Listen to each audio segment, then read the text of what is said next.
महाराष्ट्राचे आराध्य दैवत राजे शिवछत्रपती भारतीय राज्यघटनेचे शिल्पकार डॉक्टर बाबासाहेब आंबेडकर, ज्यांनी शिक्षणाची गंगा तुमच्या आणि आमच्या घराघरात पोहोचवली, असे महात्मा ज्योतिबा फुले या तिन्ही महापुरुषांना मी प्रथमतः अभिवादन करते.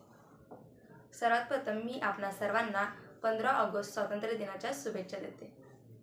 रक्ताने लिहिली ज्यांनी बलिदानाची गाथा, त्यांच्या चरणी विनम्र माझा माता, त्यांच्या चरणी विनम्र माझा माता. झेलली छातीवरती गोळी ज्या वीरांसाठी, दिला पोटचा गोळा त्या मातेसाठी, पुसला कुंकवाचा टिया त्या सौभाग्यासाठी, असे हे बलिदान या देशासाठी, असे हे बलिदान या देशासाठी. आज आपला आनंदाचा दिवस, उत्साहाचा दिवस. 15 ऑगस्ट म्हणजे आपला स्वातंत्र्य दिन. भारताच्या समाजक्रांतीचा आणि क्रांतिकारकांच्या बलिदानाचा, त्यांच्या कर्तृत्वाचा विजय म्हणजे स्वातंत्र्य दिन. 150 वर्षे इंग्रजांच्या जुलमशाहीतून मुक्त झालेला भारताचा हा स्वातंत्र्य दिन. अनेक नेत्यांच्या कर्तृत्वाने भारत देश 15 ऑगस्ट 1947 साली स्वातंत्र्य झाला व इंग्रजांच्या राजवटीतून मुक्त झाला. या दिवसाचा आनंद आपल्याला सहजासहजी मिळालेला नाही, तर या स्वातंत्र्यासाठी क्रांतिकारकांना आपल्या प्राणांची बाजी द्यावी लागली. अनेक नेत्यांच्या प्राणांच्या आहुतीने मिळालेले हे यश होय. या देशावर अफाट प्रेम करणारे क्रांतिकारक होते, म्हणूनच आज आपण स्वतंत्र आहोत. आज आपण 75वा अमृत महोत्सव साजरा करत आहोत. ना जातीसाठी लढले ना धर्मासाठी लढले, ना जातीसाठी लढले ना धर्मासाठी लढले, शूर भारतीय वीर फक्त देशासाठी लढले, फक्त देशासाठी लढले. भारत ज्या वेगाने प्रगती करतो त्याच्या दुप्पट वेगाने भारत समस्यांनी वेढला गेलाय. प्रश्न पडतोय की खरंच आपण स्वतंत्र आहोत का?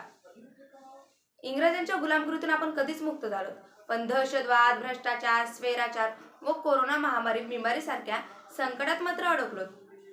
कोरोनाच्या काळात काही जणांना जीव गमवावे लागले, काही जणांच्या नोकऱ्या, काही जणांचे आयुष्य उद्ध्वस्त झाले. आपण जाती धर्माच्या पलीकडे जाऊन माणूस म्हणून काम केलं पाहिजे, तेव्हा खरे कुठे आपण स्वातंत्र्य झालो असे वाटेल.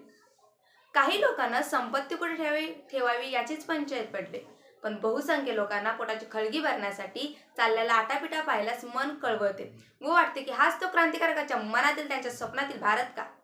यासाठी देशभक्तांनी बलिदानाद्वारे आपल्याला स्वातंत्र्य दिले का? आज देशभक्ती एक शुद्ध ढोंग झालेला आहे.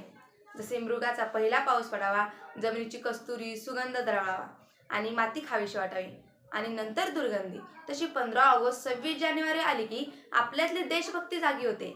हे वातावरण संपताच आपल्यातला बंधुभाव नाहीसा होतो व आपण एकमेकांसोबत शत्रूसारखे वागतो. आजची राजकीय परिस्थिती पाहिली तर पुन्हा आपला देश कुठल्या दिशेने चाललाय हेच कळत नाही. काय झाडी, काय डोंगर, काय हट्याल, हे सर्व ठीक आहे हो, पण समाजाची परिस्थिती पाहिली तर मन खिन्न वाटते. आज कित्येकांना ना स्वातंत्र्याची किंमत ना त्या देशभक्तांच्या त्यागाची किंमत. आपण वेळोवेळी महामानवांची नावं घेतो, क्रांतिकारकांची नावे घेतो, पण त्यांच्यातील एक तरी गुण आपल्यामध्ये घेतो का? हा मोठा प्रश्न आहे. चला तर देशाची समस्या ही माझी समस्या समजून दूर करण्याचा प्रामाणिक प्रयत्न करूया, लोकशाही बळकट करूया.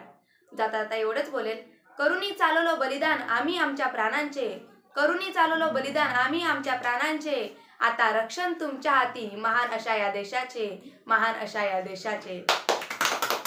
जय हिंद, जय भारत, जय महाराष्ट्र.